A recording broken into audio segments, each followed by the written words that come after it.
Alors, cela étant fait, on va arriver maintenant à l'intérêt du texte. Ouais. Deuxième partie va contenir l'intérêt du texte. Alors, l'intérêt du texte est une étape un peu difficile. C'est un jugement sans jugement. On ne vous demandera pas d'être indéfiniment d'avis avec l'auteur, le juger, etc., un truc comme ça, mais d'avoir un regard, votre opinion sur sa manière de traiter la problématique posée dans le texte. Ça exclut toute connivence de complaisance. L'auteur est une très bonne plume qui a su très bien toucher cette réalité qui m'a ému ou là, c'est un peu trop affectueux. Ce n'est pas de ça qu'il s'agit dans l'intérêt du texte. L'intérêt du texte consiste à faire ressortir l'utilité sociale, la problématique qui se cache derrière le texte. Quel est le degré de préhension de cette utilité sociale-là faite simplement par l'auteur? Le texte pose un problème. Comment vous sentez la résolution ou l'évocation de ce problème par l'auteur? Et quelle est peut-être l'utilité sociale de faire connaître ce texte ou en tout cas de produire ce texte au service de la société qui prend contact avec? Voilà ce qu'on appelle faire ressortir l'intérêt d'un texte. Ce n'est pas une appréciation en un point fini du texte. Ce n'est pas non plus une appréciation faite de trop de commentaires pompeux, d'accord, du texte. En ce moment, vous arrachez à l'analyse une valeur objective et vous tombez dans un affectivisme un peu trop négatif, n'est-ce pas, pour le texte. Si bien que, après le bilan, d'accord, il s'agit de faire quoi ici? On fait ressortir, n'est-ce pas, l'intérêt,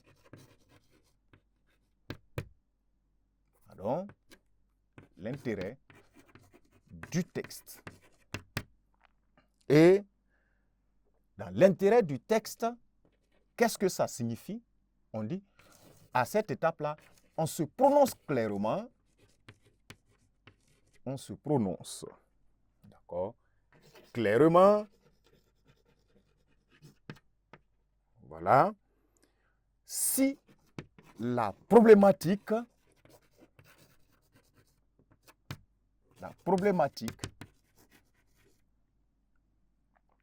posée, n'est-ce pas, est bien existante, virgule d'abord. Le texte parle du phénomène des enfants dans la rue. Est-ce que ce phénomène-là, ce texte-là a un intérêt social quand vous l'avez fini de le lire? Mais évidemment, en vous promenant ou en vous déplaçant dans la ville, vous rencontrez ce phénomène-là entre les pieds au quotidien de tout le monde. Donc, c'est un fait existant de la société que le texte, effectivement, n'est-ce pas, évoque. Donc, la réalité est bel et bien existence où le phénomène est bien une triste réalité de nos jours, n'est-ce pas? Ça va toucher dans le sens de existence, c'est-à-dire si c'est réel. Voilà, réel. Et de se prononcer si notre analyse,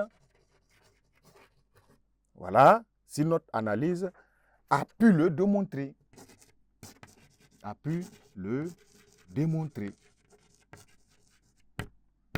Voilà ce que c'est que l'intérêt d'un texte.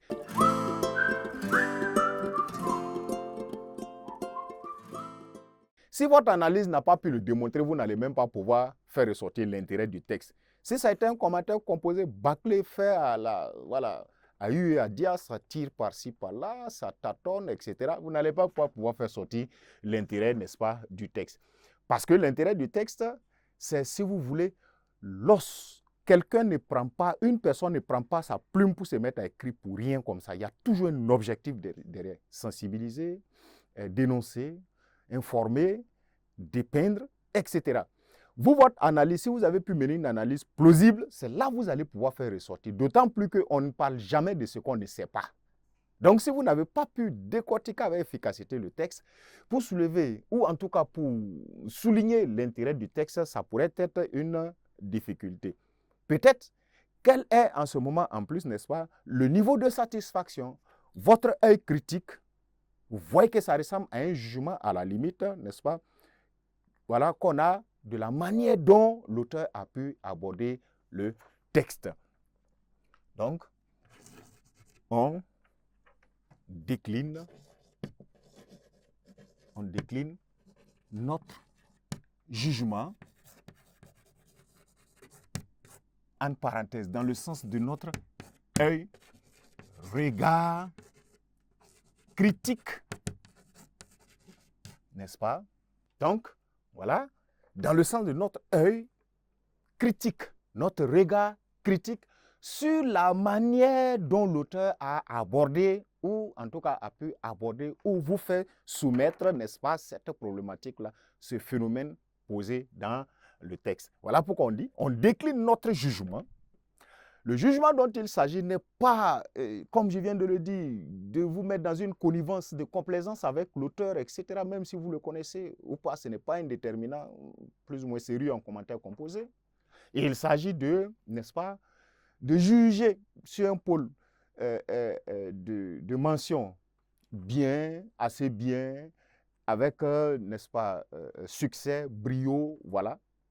L'auteur a atteint, n'est-ce pas, ou l'auteur expose ce phénomène. Donc, notre jugement de la manière,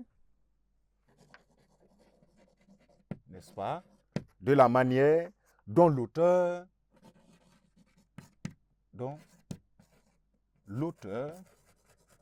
ou par laquelle, avec laquelle l'auteur l'évoque. Voilà. Donc, il s'agit toujours de cette problématique posée là. Comment trouvez-vous, n'est-ce pas, avec quelle sensibilité il a pu évoquer, avec quel degré de, voilà, d'atteinte, selon vous, de, voilà, de la sensibilité des uns et des autres, de l'alarme social, pour pouvoir prendre en charge ce phénomène-là. Comment vous trouvez cela? Selon vous, est-ce que ça peut produire un effet, ce texte, sur la condition de la femme, d'accord, n'est-ce pas, sur tout phénomène possible. Sensibilité, c'est la situation de la femme rurale, la situation de la jeune femme dans la ville, la situation des enfants dans la rue, la situation des enfants engagés dans les guerres, la situation de, en tout cas, l'intérêt de tout le monde pour la lecture, pour la littérature, etc. C'est, n'est-ce pas, votre regard sur l'utilité que l'autosaisine de l'auteur peut porter quand vous avez fini de faire l'analyse de votre texte. Et c'est ce qu'on appelle, n'est-ce pas, l'originalité. C'est l'originalité. Je fais comme ça. L'originalité du texte. Voilà.